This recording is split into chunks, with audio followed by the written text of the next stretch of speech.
Fala galera, aqui é o Ada, este é o Desventuras Cinéfilas e chegou a vez dele, Thor, o deus do trovão, na estrada para a Guerra Infinita. O filme de 2011 é dirigido pelo Kenneth Branagh e estrelado pelo Chris Hemsworth, Tom Hiddleston, Anthony Hopkins e Natalie Portman. Aqui nós vemos aí a coroação do Thor como rei de Asgard. Entretanto, é interrompida quando Asgard é invadida pelos gigantes de gelo. Acontece que é o suficiente para Thor querer arranjar briga e Odin ver que ele não está preparado para ser rei. Como punição por ser tão orgulhoso, Odin bane ele para a Terra e retira os seus poderes, mandando também o seu martelo e clamando que aquele que conseguir erguê-lo e se mostrar digno, receberá então o poder de Thor. Muita gente fala que esse é um dos filmes mais fraquinhos do Marvel Studios e eu concordo. Mas assim, é um personagem tão interessante, eu lembro que quando eu fui assistir ele, na época, eu tava com muita expectativa, porque eu acho o Thor um personagem muito maneiro. E eu tava com uma expectativa muito baixa pro Capitão América, que é o filme seguinte. E aí eu fui assistir e eu fiquei surpreso, assim, eu fui surpreendido em ambos os filmes, porque o Thor eu fiquei decepcionado, e o Capitão América eu gostei muito, se tornou um dos meus favoritos. Mas falando do filme do Thor, qual que é o problema em si? Na verdade, eu acho que o maior problema do filme é eles focarem muito no arco terráqueo do personagem. Tudo bem que tem toda aquela coisa do Thor, né, ser banido pra Terra, aprender humildade, etc. Mas é um arco que não engata e basicamente ele sofre do mesmo problema do Homem de Ferro 2, que é muita necessidade de interligar os universos. Depois da introdução em Asgard, que é muito maneira, você vê o Thor ali mostrando seus poderes, enfrentando gigantes de gelo e tudo mais. Quando ele chega na Terra, a gente tem um arco com os personagens da Natalie Portman, da Kat Dennings e do Stellan Skarsgård, que são basicamente cientistas, astrofísicos, e quem estava investigando mudanças físicas, eu não sou muito perito nisso. Mas eles encontram o Thor nessa investigação. E é quando esse arco começa. E aí a gente vê o Thor tentando lidar com isso, mas basicamente a gente tem um ato inteiro do Thor ali enfrentando a SHIELD, tentando achar e erguer o martelo para conseguir os seus poderes, e a gente vê bem pouco de Asgard, que é um arco basicamente estrelado pelo Loki do Tom Hiddleston, que não é necessário dizer hoje que rouba a cena. E aí chega ao ponto de que o personagem do Tom Hiddleston, o Loki, já é muito mais interessante do que o do Thor.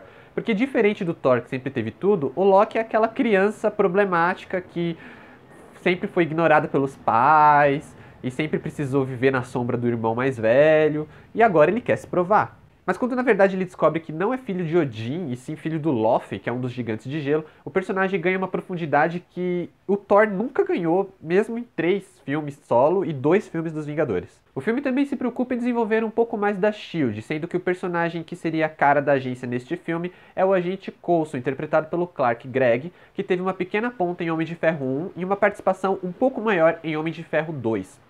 O filme também é responsável por introduzir, ainda que numa cena muito curta, o personagem do Jeremy Renner, o Gavião Arqueiro, que nós veríamos novamente em Vingadores. Uma coisa ótima é que, ainda que mais sutil que Homem de Ferro 2, esse filme se preocupa em estabelecer as ligações com o resto do universo Marvel, principalmente quando a SHIELD aparece e o personagem do Stellan Skarsgård, que é o Dr. Selvig, ele fala para a personagem da Natalie Portman que a SHIELD não está de brincadeira e é bom não mexer com esses caras, porque ele conhecia um certo físico que era perito em radiação gama, que desapareceu após a SHIELD surgir.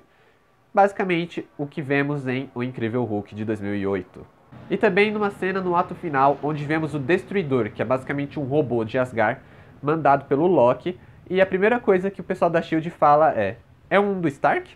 Mas voltando ao roteiro do filme, infelizmente ele é um pouco raso demais, ele não se preocupa tanto em desenvolver o Thor.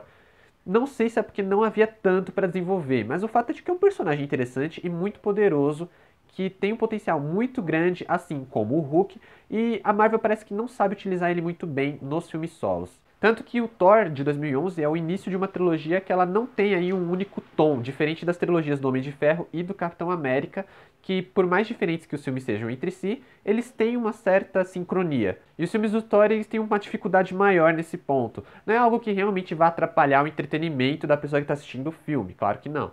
Entretanto, a gente percebe que o personagem tem um pouco mais de problema para se desenvolver do que os outros. Dito isso, o filme também reduz a personagem Jane Foster, interpretada pela Natalie Portman, a um simples interesse amoroso cujo espectador não sente tanta empatia.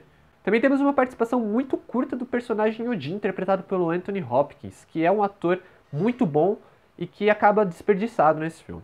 Apesar disso tudo, o terceiro ato acerta com uma batalha bem interessante entre o Thor e o Destruidor, e depois entre o Thor e o Loki, onde vemos os personagens aí demonstrando suas habilidades de uma forma bem diferente. Afinal de contas, enquanto o Thor ele é muito mais músculo e dá porrada, o Loki é um estrategista. Ele, como lutador, é um ótimo jogador de xadrez, e ele passa a perna no Thor muitas vezes. Apesar de cenas de luta muito legais e o visual bastante acertado, o Thor nunca consegue engatar o espectador realmente na história.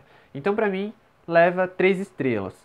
Mas ainda é um entretenimento muito bom e ele faz assim o papel de conseguir unir o personagem ao resto do universo Marvel, que acho que era a maior prioridade da empresa na época.